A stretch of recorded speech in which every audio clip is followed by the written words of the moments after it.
All right, so this is episode 8 of our 4th and Long podcast, and we're getting into the colder parts of the season here. Trade deadline. We have an NFL trade or a signing that happened we're going to discuss here and go through the regular motions here. So, as always, I have to have my friend Randy here. So, Randy, welcome to our episode here, recapping Week 9. How's it going?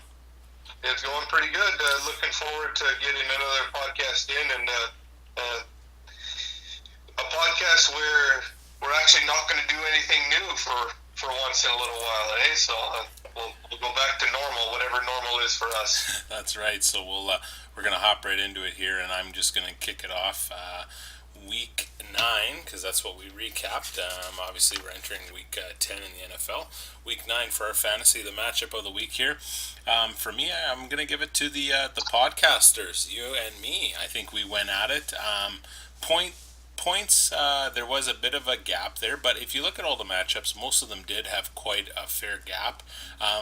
But the reason I put us here is that I was actually pretty worried about this matchup. You kind of came out of the gate pretty early, and I didn't really get going till late into the afternoon on Sunday because. And I put here, Gurley had a quote quiet day. Gurley only had 13, and that's 6 of that comes from a touchdown. So New Orleans did what they had to do against the Rams, and we all know how the game turned out anyway. But I was pretty proud of myself for picking up KC's defense a week early. But I thought they'd do a lot more than Cleveland, and you kind of made slight there to me off record, saying, "Well, maybe I'll start Baker just to tear up your defense." And Baker actually did some. Baker actually did what you kind of joked about. But from the flip side, there, I think you had two players that kind of let you down. Was Thielen kind of became human again, and Lamar Miller didn't help you in the backfield. But for the most part, I thought this was a pretty close matchup, and. To be honest, I didn't think Breeze would get the point values he did based going up against the Rams, who were undefeated and their defense was pretty stellar. So 30-point gap win for me, I'll take it. I'm not trying to rub that in, but for the most part, I thought that matchup was pretty close. Yeah. Well, obviously, like you said, the point differentials for most games were pretty far out. There weren't any real close ones to speak of, so you can't really pick any of the games that way. I guess because I lost, and like you said, I had a couple players that disappointed. I never thought that was the matchup of the week, but that just could be just me being sour over losing another game. I'm in a bit of a losing streak now since I set that record, so I guess I'm being brought back down to earth too after that one. My matchup of the week is global warming versus Texas Walker Rangers, and I guess a couple reasons why I chose them. For one thing, they were both 5-3 records going in, so they were both up there in the standings. It was the highest scoring game total wise, at least. Global warming 142 points, Texas Walker Rangers 110. There were some real high scoring players in this one as well. Obviously, global warming has Kareem Hunt, James Conner, and Miami defense played well. Melvin Gordon and Jordan Howard all played well for him as well. He got a lot of really good. It wasn't Jordan Howard. It's O.J. Howard, the tight end. Yeah. But yeah, they all did well. And for the Texas Walker Rangers, McCaffrey, Kittle, the Charger defense, and Calvin Ridley all played well. Actually, was kind of interesting because like all those players did well, but I'd say this must be at least a record or at least close to it for lowest combined quarterback scores. 10.92 between the two quarterbacks that played. That is like unheard of. One quarterback can have a bad day, but two in the same matchup is pretty unlikely. So I don't know if they keep a record of that, but if they do, that would be pretty close to it. And yeah, Cody's continuing to have trouble starting the right quarterback. He started Cousins, and Rodgers ended up getting 22 points, and Cousins only got about half that much. Another kind of thing to mention, Marlon Mack was on the bye. We know how he's been tearing up the last few weeks. Would him playing and Aaron Rodgers have been enough to overcome the 32-point difference? Well, maybe. You never know, right? But that's about the closest I can get to a matchup of the week. Just the fact there's a little more fireworks in this matchup. Yeah, no, that's an interesting. I'd like to know that stat too. If that was the lowest combined quarterback total, you'd almost think it'd have to be. But that, yeah, interesting. Yeah, that's a good point you bring up here. And Miami's defense, what a pickup because he's got New England on the bench, so he picked up Miami, and the Yeah, Jets are just atrocious. For Miami to get 25, that helps too. It gives you that little bonus because your quarterback didn't play very well. Um, exactly. but yeah, no, I could see that from that point. But like we said a couple times here, none of the matchups were really kind of the barn burners we've talked about in previous, where every Monday night seems to be make or break for somebody. That Yeah. a lot of them had a big gap. So okay, a few crowns to give out now for the bags of shit. Hmm. I have Man Bear Pig versus Devil Raiders. You know what's interesting here? These two teams combined would have only beat Ryan by 3 points. Yeah. It's the 10th and the 12th seeds going at it, and I think rightfully so, as you can tell by what their teams have been producing. Gronk, I don't know if he was listed as questionable, and Kelly didn't pay attention to it. Was he listed as out? Because it just says question. I don't know if he was labeled as out at the time, and maybe Kelly never got around to it. But again, back, ankle, just a glass cannon, Gronkowski. And I think his days are done fantasy wise. I think you're going to see Kelsey and Ertz and Olsen. Like, I don't see how Gronk can be even in the top three tight ends moving forward. The guy just doesn't play enough to produce where you're drafting him.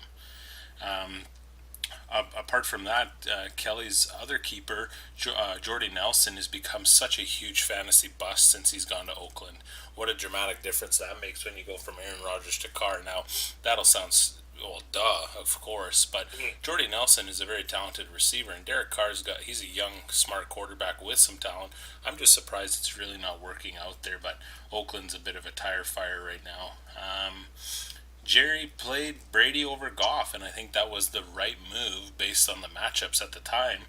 But again, Goff, he doubled Brady's points, and that could have made Jerry a little bit more of a respectable point value win. I mean, he only put up 76, but you double that.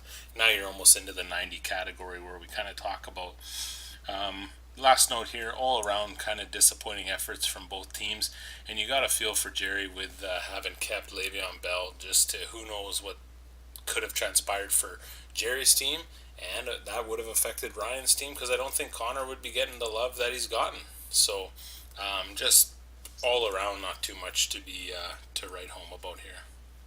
Yeah, I agree. This is my blowout or dud game of the week, I guess, if you could. Yeah, and certainly just to kind of add to the point you made about Jerry starting Brady. Of course, obviously, hindsight is 2020, but I think Brady is starting to return to his pre-Randy Moss days, where he's a quarterback that wins, but he's not a good fantasy quarterback. And he's had a couple of games now where it's like, okay, yeah, he played great against Aaron Rodgers, he plays great against Buffalo, but he doesn't put up 30 fantasy points. And at least in my estimation, like how I've mentioned a couple times on this podcast and in the rankings and so on about how I love a good barn burner when it comes to quarterback play, and like you know if anyone was going to be in a barn burner, it's Drew Brees and Jared Goff. Even though the Rams have this good defense, I don't think most people wouldn't have guessed that Brees would be totally shut down by them. And then obviously the fact that Brees had them ahead for most of the game, and Goff had to throw the ball just to get them back in the game. That only adds to the quarterback point total. So you kind of see Jared Goff loses the game but gets a lot more points. Brady wins the game but doesn't get that many points. In fantasy, it's not always who wins, and sometimes Tom Brady can always look like this thing. Well, maybe if you got points for a win, you'd start Tom Brady all the time. Now, of course, like I said, he can put up big numbers and he can be great, but I think his greatness is in his play in the NFL, not necessarily his fantasy play. Oh, So that's just my little bit on Tom Brady there. But yeah, like there were another thing to mention about the matchup. There were 4 double-digit scores on the bench. Of course, Goff and then also Duke Johnson with 20 points. Now that's not a normal thing, but but still, these guys that had six players between them that failed to reach 5 points. If you got four double-digit players sitting on the bench, I don't know if that's just poor lineups and or if that's just not starting the right guys. It's kind of a mixture of the both, but it just kind of shows how these guys were both 2-6 going into this game. Yeah, for sure. And obviously, when you both go in with the same record, one's going to go up and one's going to go down. And Jerry snuck away with the win. And a few weeks left here. He's in the 10th spot. Is there room to get into the 8th? I don't know. I think Jerry's going to be on the outside looking in. But you never know. We'll see how it goes. But with Player of the Week, Randy, going back to some positives here, who are you giving the award to for last week? Well, I like Michael Thomas for this one, playing for Clueless. Obviously, 211 yards. That's a Saints team record, and that's got to be something special because you know how long Drew Brees has been with that franchise. Plus a touchdown on that deep play. I think everybody was watching that game. I think so. 27 points. It's not the highest total of the week, but he beat his projection by 15, so he more than doubled his projections. And just as a note, Clueless won his game by 18. And so, almost all of that projection beat was from this one player beating his projection. And the fact that Clueless only beat his own team projection by 13 points. So if Michael Thomas doesn't go off like that, he actually is below his team projection, and it's like a 3-point game, and suddenly it's very close. So not only was it a great game stats wise for Michael Thomas, it was a huge deciding factor in that game, and it pretty much gave him a lot of safety space going into the last games of the week. He didn't have to worry about too much.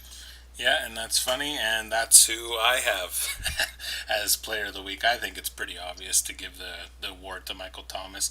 I'm not going to say too much more here because actually every point I've written down here is everything you just said. So thank you for taking the category. The only thing I am going to add here, though, is to make this even more of an impressive outing.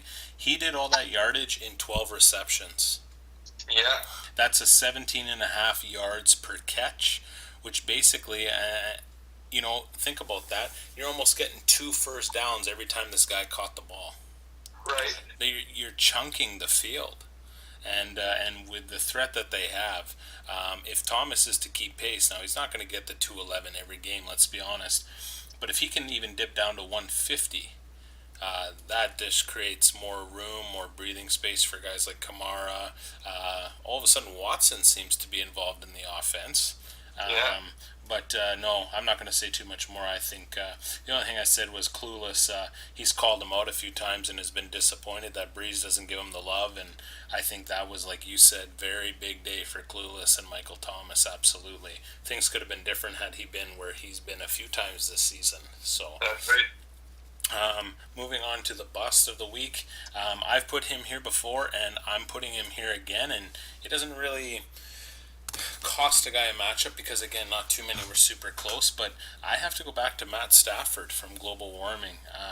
1.56 points, 199 yards throwing, sacked 10 times. Yeah. That definitely hurts.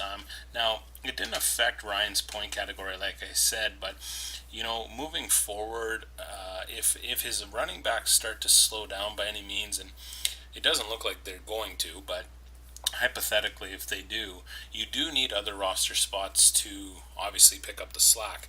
And one most guys usually count on is the quarterback. And Matt Stafford has not been a guy you could basically rely on fantasy-wise from a quarterback. They've played 9 games, and he hasn't gotten a 30-plus point game this season at the quarterback position. Mm-hmm. And that's interesting, I find, because a lot of guys usually maybe have 1 or 2 by this point, right? But Matt Stafford has been subpar at best for that team. And like I say, they didn't put Ryan in a shitty situation, but come playoffs or whatever, when all the points matter, and if the running backs slow down, and who knows with this Bell Connor thing, we can get into that later. Yeah. You need a quarterback, and Matt Stafford has just been a disappointment, and I think Ryan would obviously agree with that. So bust of the week goes to Matt Stafford. And that's the only thing he's been consistent at is kind of sucking. Yeah. Uh, my bust of the week is a guy I think you mentioned him a few times before is Tarek Cohen from Shelley told me to. Now he's had four straight games of 14 or more points, but this week that came to a real crashing end. Uh, a little interesting fact about Cohen, I looked a little more into him, and he only gets about 5 or 6 rushes a game, sharing the backfield with Jordan Howard. But he is a great receiving back. In those four straight games previous, he had 121, 90, 69, and 70 yards receiving, and 3 touchdowns Hmm. in 4 games. So that's where his points come from is from receiving. So whether he's a third down back or whether he's just always seems to be a check down guy for Mitch Trubisky, uh, that's where he gets his points from. And it's the kind of thing where because the Bears scored 41 points and 14 of those on defense, they got ahead so quickly that why bother pass the ball at all? Just keep giving the ball to Jordan Howard, and Howard had a great game. But it's the kind of thing where if you're looking, if you don't have uh, if you don't have your phone or your app available and you don't, and you can't see what your fantasy guy does, but you see the score in the game, it's like, oh, the Bears won 41-9 or whatever the score was. I said my guy must have done well, and you look at this and look at what he did. He did nothing. Only 1 catch and 6 rushes. Yeah, like he is a very volatile player. I guess is one word I've heard to describe him. At least as far as fantasy is concerned, he is so one-dimensional. And being a running back that is one-dimensional on the receiving end, it's a very high risk, high reward. And today it was very risky. It was yeah, he totally disappointed after having such a hot start the last month. Yeah, no, and it's funny you say that because I was looking at him too as bust of the week because I know he's definitely stolen a lot of fantasy points from a stud in Jordan Howard. Yeah, But no, I definitely would agree with everything you say there. But it's kind of funny when you have a guy like that who is taking the possessions away from a stud, not due to injury, and then continue to let you down lately. That just has to be frustrating, and you just wonder what's happening in Chicago with the run game. I think if they could establish a run game, I think they could be a threat in that division. But they just can't seem to get that other piece of the offense rolling, like you mentioned. So. Yeah, no, I agree with you for your bust of the week there, but that kind of recaps week 9. So moving forward to week 10, we got to get some predictions out for matchup of the week. So I think I'm going to take this one first, actually. Um, I think it's going to be the Bears and Texas Walker Rangers for my matchup of the week for week 10. Obviously, the stats might not show it. He did change since I wrote my notes. Corey probably activated Barkley, Sanu, and I think he needs a kicker because his kicker's on the bye to improve his projections, and he did that prior to after I wrote these notes. Cody has a favorable matchup, I think, for his guys this week, fantasy wise. So I think the 109 is actually probably going to be pretty close to his actual projection. Um, McCaffrey and Mack need to have the big games to offset the Kamara and Barkley on the other side of the ball. So this is going to be a run game because I think every other position is pretty close. So I think this is going to be an interesting one. There's 4 players involved in the Pittsburgh Carolina game, so that'll be kind of the game to watch for these guys. Um, and I think Cody gets the W, and I think he looks to climb back up there. I know he had a close loss there with Ryan, and I think he can get this one back and maybe make some noise. And he's in 6th right now, and I think that's kind of low for him based on I think he's starting to climb the ranks. We talked about the playoff powerhouses and all those other categories we had last week. I think Cody can surprise a few people, and I think he's going to get it done this week. Yeah, and just kind of an interesting one. He for sure will be starting the right quarterback this week. Cody will, as Rodgers is his only option, and he's got him in with Cousins being on the bye. So yeah, definitely no. Well, or at least hopefully no disappointment on that side. At least we know that Rodgers will get more points than Cousins this week. Yep, for sure. And you know what? That was my matchup to watch too. I really got to stop sharing my notes with you because you pretty much took my notes word for word, just like I did in the of yours in the player of the week. So yeah, not much more to add on that one. Sure. Yeah. No, it's. I just like I say. I think Corey did make the moves I knew he would, and we'll see. We'll see where that one goes down to. So, just into player of the week, Randy. Who do you think is going to impress and make somebody very happy? Well, I'm actually leaning towards it might be a bit bolder of a call. I haven't made a bold prediction in a little while, but I think David Johnson for Clueless is due for a big Wow. week. Okay, I can't wait to hear this. Yeah, well, the first thing is they're coming off a bye week, so that has a couple of effects. For one thing, he's going to be well rested, and so is Josh Rosen and a lot of the other Cardinals. Now, of course, they're playing against the Chiefs. The Chiefs don't exactly have the best run defense. Their best defense is their offense, really. And you know that the Cards will be looking to keep those dangerous Chiefs offense players off the field, and the best way to do that is to feed the rock to David Johnson all day. So uh, again, a bit risky because he hasn't shown it yet this year. But like I said, coming off the bye, I think they'll be better prepared. Obviously, obviously you got to assume that they're going to go away from the run game in the maybe late in the third quarter, or yeah, late in the third quarter, maybe the fourth quarter, because by then the Chiefs will obviously have pulled away. But at least in the first half, he'll get the rock a ton of times, and if he plays well, they'll keep giving it to him. And really, the big thing for them is just to convert on third downs, because if they can do that and extend a couple drives and keep the Chiefs' offense off the field for a bit, I think Johnson will get a lot of touches in this game. Yeah. Well, hey, he is the main guy, and he isn't injured, so I don't see why he wouldn't get the touches. But and you know what? Prior to last week, I would have disagreed with you because I think Kansas City has a decent defense. One of the reasons why I picked them up. After watching Cleveland do what they did to them, I do not trust the Kansas City defense by any means. And I think if you have a weapon like Johnson, although I've put him in a different category this year, but hey, prove me wrong.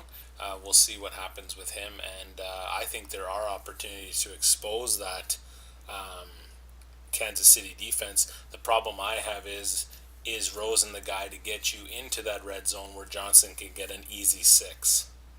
That's right. Yeah, That's going to be the that's question. a big one there. And like I said, coming off the bye week, I think he'll be better prepared. That's about the only way that I can see this happening, is if he's well prepared and fresh and ready to go. Rosen is that. By that I mean so. Yeah.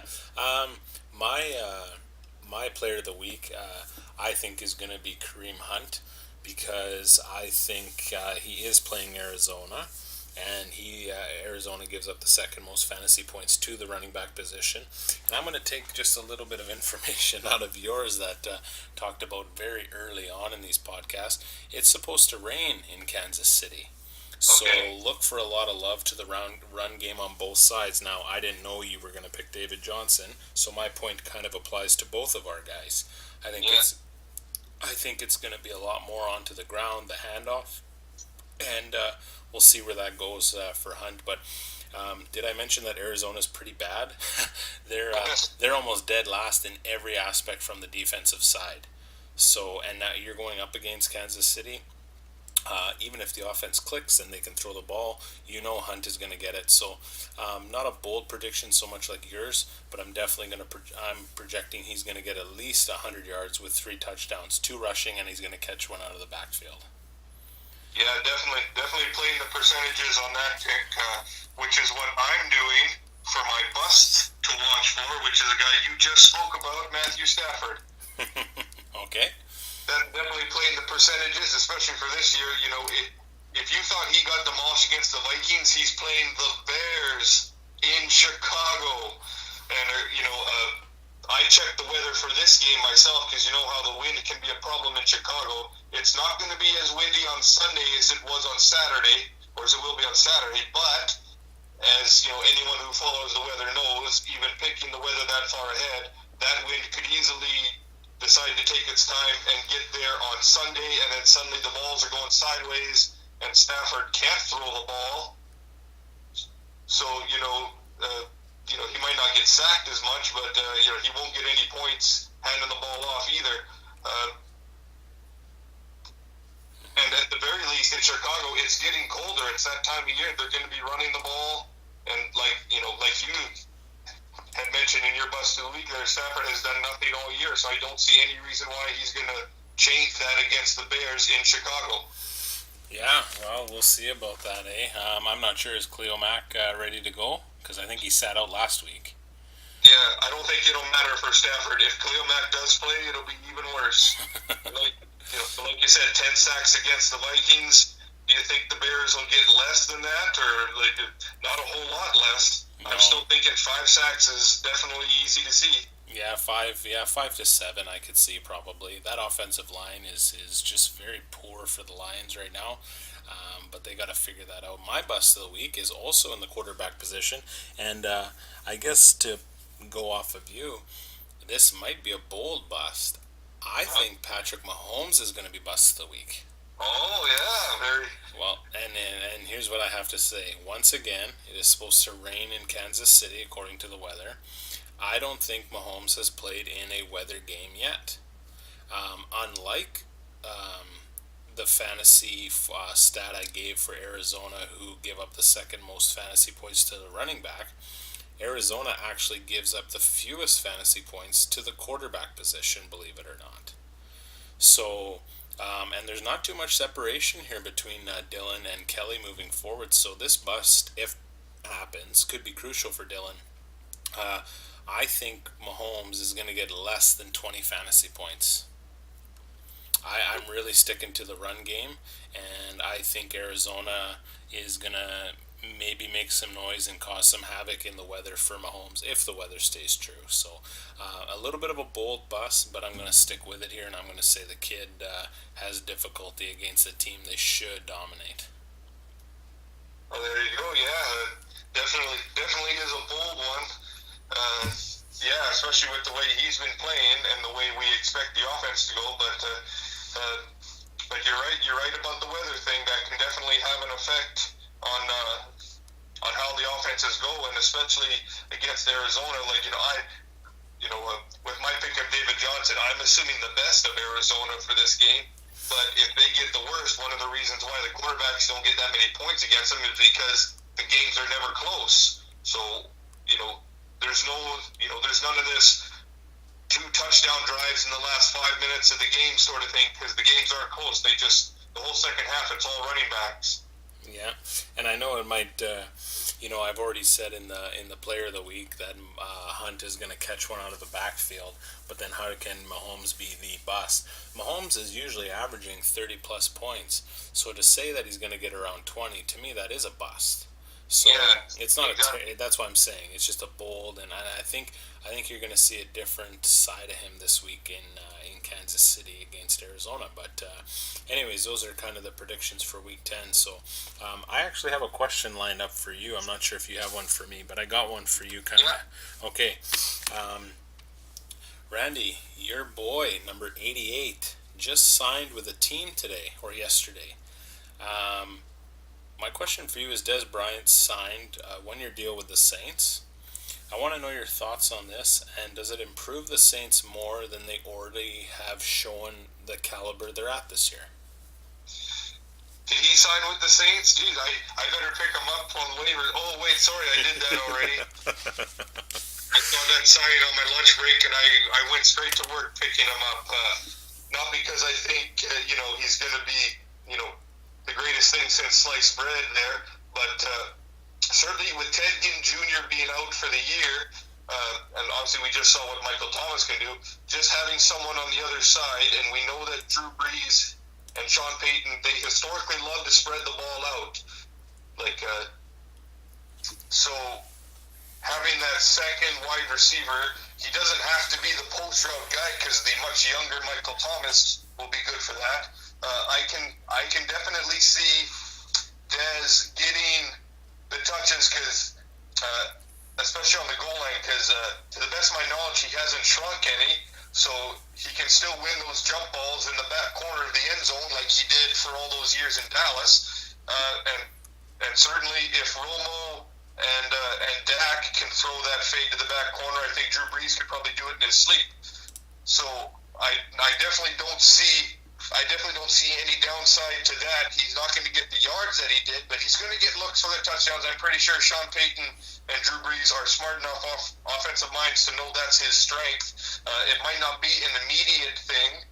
It might take him a few weeks to get into the lineup or to get into a situation where he's big. But certainly, from my point of view, I already have a couple good wide receivers. It doesn't hurt to have him on my bench and just wait and see what happens. At the very least, if he doesn't do anything, well, he sat on my bench. It's no big deal. But I definitely think, at least fantasy-wise, he'll be worth it. As far as how he'll improve the Saints in general, the Saints, what do they won? 8 straight games? No, they're 7-1. Right, yeah. So only won 7 straight because they lost week 1 and have been winning ever since. So as far as that goes, that's just one more weapon on an offense that is unstoppable, as we saw with the Rams. Yeah, the Rams are supposed to have this good defense, but man, they could not stop Drew Brees, and he's definitely looking like he can score whenever he wants. And just, it doesn't have to be a game-changing weapon, but just one more little weapon to have, and Drew Brees will get the most of it. So I definitely think that signing will definitely improve the Saints at least even a little bit, and in a spot where they're already unstoppable. Yeah, I think it's an interesting one. I think you bring up a good point that some people wonder initially why go after that guy, but you bring up the point. Well, one of their other receivers, Ted Ginn Jr., is out. So if you're trying to make a push and you think you have the ability to push, and there's a monster out there like Dez, why not sign him? Give him a chance. Maybe something pans out here. But I think there's a weapon there. I think they'll use him in the red zone, kind of like how I think Amari Cooper is going to get into the Dallas offense, because I think Kamara and Thomas are better at stretching the field than Dez, but Dez can definitely make those plays. So I think it'll be interesting. I think it's a decent signing. I don't know how much they paid for him, but I think moving forward, it definitely doesn't hurt them any. It won't hurt them at all. So, and interesting. Get your calendars ready for November 29th, Thursday football. Saints head to Jerry World, so that'll be interesting. Yeah, that will be interesting, won't it? Yeah. So. And I guess the other thing to mention, the Saints didn't have to give up a first-round draft pick to get Dez either. Just a little bit of money. That's right. Yeah. So yeah, I just thought I'd get your perspective on that because that's your boy. So. That's right. Yeah. That's right. And maybe a small reason why I picked him up too, because he was my boy in Dallas for a long time there too. Right. But yeah, I'm hoping fantasy-wise he does something. He does something good there, at least something to make him worth looking at. For sure. And the only person I had to drop was Baker Mayfield, and I don't really need him anymore. You'll be okay without that, I think. I hope so. Yeah. So my question for you involves, and we mentioned it earlier, Le'Veon Bell, and I know I've asked you before, but this one has more of a fantasy flair to it. Okay. Of course, here's kind of the situation, or at least, kind of a muddy situation with him. He may sit out the rest of the season because he keeps delaying his return, and I think next week, Tuesday, is the last possible day he can show up, or he won't be allowed to play. He may show up and play some in Pittsburgh. He may play a lot, or he may play a little, because we've talked about how James Conner has been playing well without him. Jerry Manbear Pig still has him on the roster. So my question to you is it worth it to keep him at least for the rest of the year and into the off season to see where he lands and to evaluate what he'll be like fantasy wise, and then also are there any scenarios where he's worth for Manbear Pig to keep as a keeper going into next year, or maybe even to trade him to someone who needs a keeper? Ooh, loaded question. Um, well, first of all, I think his days in Pittsburgh are done. Um, but I think, yeah, because he has to sign a franchise tender or a 1 year deal with a team ahead of the deadline. Otherwise, he's ineligible for the rest of the season, so he can't play. Mm-hmm. Um, I guess you just have to ask yourself, if you're Pittsburgh, you got a guy like Connor, and you have a guy like Bell. Now, if Bell wants big money and he's done this a couple times. This is the longest he's done it, but he's done it a couple times with this money, and I want this and that. Well, time out here.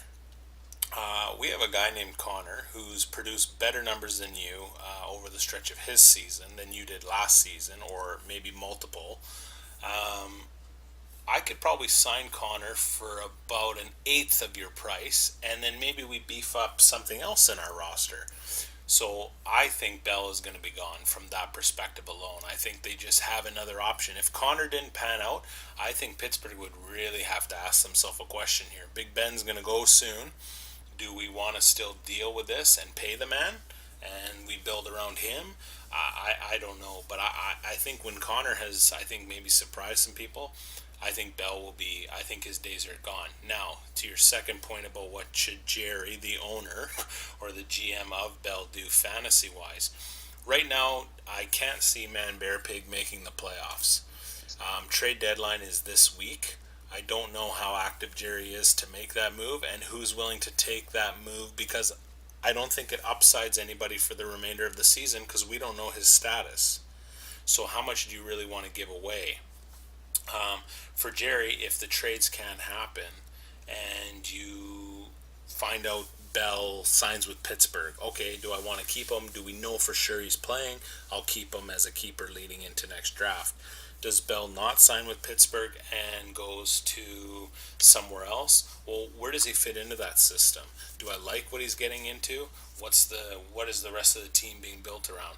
If I like it, then I'll keep him again and give him a chance. If he goes to a team where I don't think he's going to get the love, or the offense just doesn't make sense, although Bell is very talented, maybe I don't even take him, and maybe I can pick him up in a second round. Maybe I can get him in the first round again because people know he pissed everybody off last year. So I think Jerry is okay, but I think it's just unfortunate that his hands have been fantasy tied so much with very talented, and any other year, Bell's 1, 2, 3 keeper. Yeah. So I think again, I think he's done in Pittsburgh. I think they've just had enough with him. I think his teammates just don't want any part of this. 2, Connor is doing good things, and I think you can build around Connor for the future, and you can create more cap space for your team. 3, I don't know if Jerry's in a position to trade, and I don't think, like, personally, Randy, I'll just flip a quick question to you. If he offered you a trade for Le'Veon Bell, would you take it? Me, no, but that's only because I believe my two keepers on my team are better than Le'Veon Bell on another team. Now, there are a couple teams out there, and I know we've mentioned them a few times before, that don't have that kind of depth and don't have that kind of at least 1-2 guarantee as far as keepers. Though there's a couple of teams I can think of, at least 2 or 3 offhand in the league, that are trying to get by on on on a bunch of blue collar guys that are trying their best and maybe get 10 or 12 points, but they're not relying on guys that at least were normal getting 20 points as a running back like Bell is. Now they may take a chance on that. Well, yeah, and I just like think Jerry's probably not making the playoffs anyway. So what would he gain by getting rid of him? well, you might as well see where he goes, because you're not going to trade Bell for straight up, because you might as well trade Bell for somebody you don't plan on keeping, Yeah. and get some draft picks out of it. But then again, who's giving up draft picks for a guy who hasn't played, and we don't know what the future holds for him? So do I want to risk that? That's where I think Jerry's handcuffed fantasy wise and moving forward in the draft. I think he's just gonna unfortunately gonna have to hold on to him and make a decision before the keeper deadline next year. But Yeah. Bell's Yeah. an, Bell's an That's a good point too, because the keeper deadline in this league is fairly late. It's pretty close to draft time, so he's got the whole off season to find out where Bell goes, and then probably most of training camp to find out how training camp goes for Bell. So whoever winds up with him has more than enough opportunity to just sit back and wait and see how it goes. Yep, exactly. So that's my thoughts on Le'Veon Bell. But those are our questions. But Randy, I don't know if you checked your phone, the messages, the league. I'm sure it popped up in your email.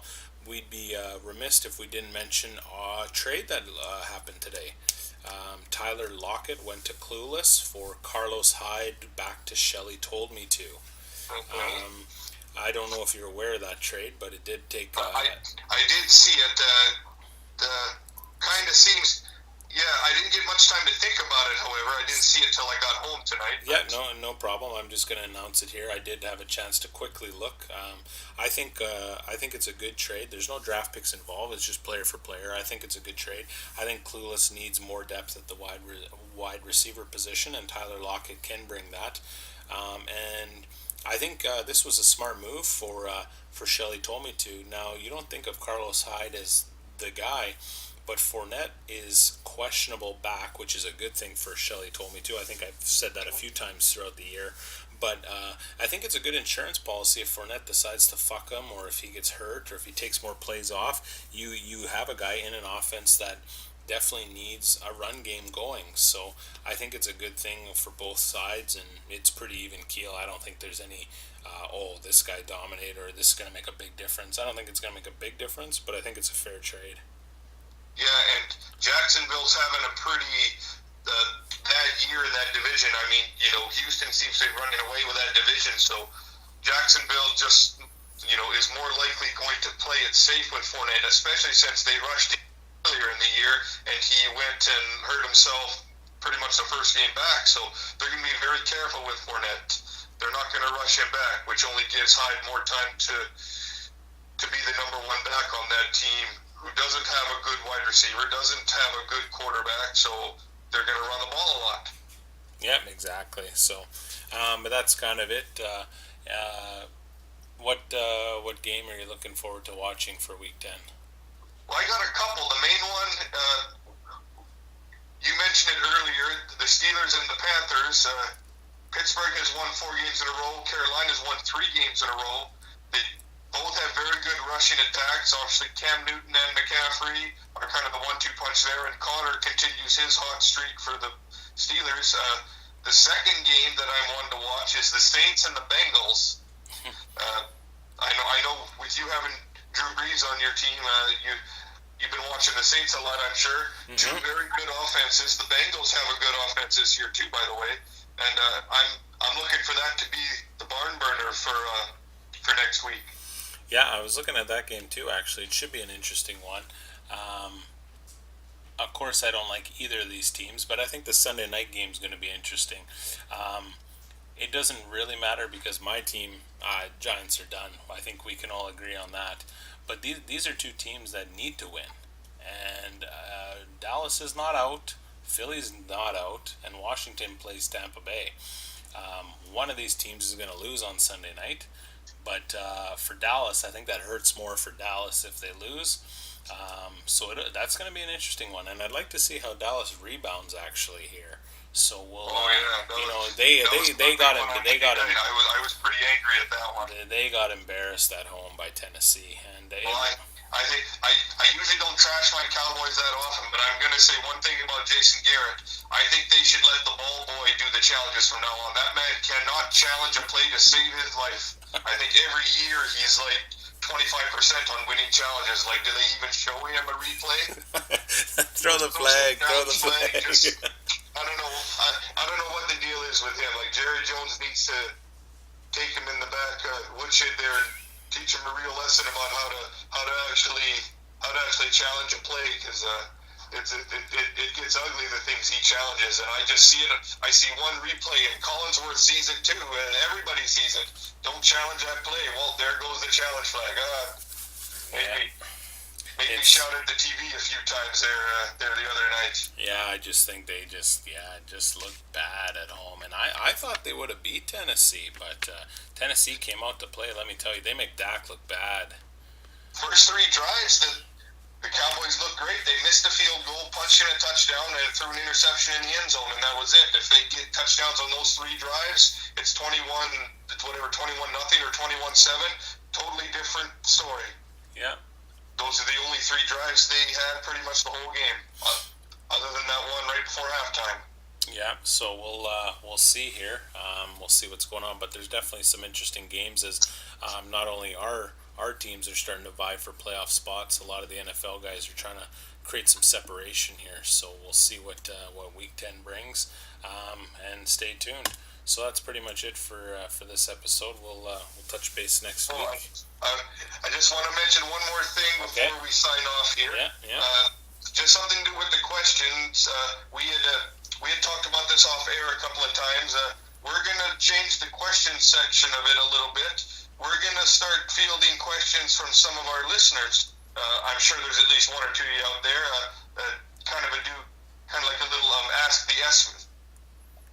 the experts, if you can call us experts, sort of thing. Where hey, you guys, you want to either text us a question or put it on the Facebook page or on the Yahoo page, however you want to do, and we'll take a group of the questions that you guys want. Maybe we'll answer a couple of them. So just kind of do something. I know a couple of the guys say they listen to it, so let's see if they actually listen and send us some questions. Yeah, I'll post. I'll put a little summary too before I post the podcast on the page, and everybody can. Hopefully, we get a couple. I'm sure we'll get one or two, and I'm sure there'll be some dumb comments from the guys we play with. But we'll answer dumb ones too. I don't care. We'll have fun with it. It would be nice to do that, and we'll get some feedback and get everybody involved here. So, anyways, that kind of wraps it up. That's a good point to end on, Randy. So, everybody, good luck this week in your matchups, and we'll go from there. Take care. Have a good week, guys.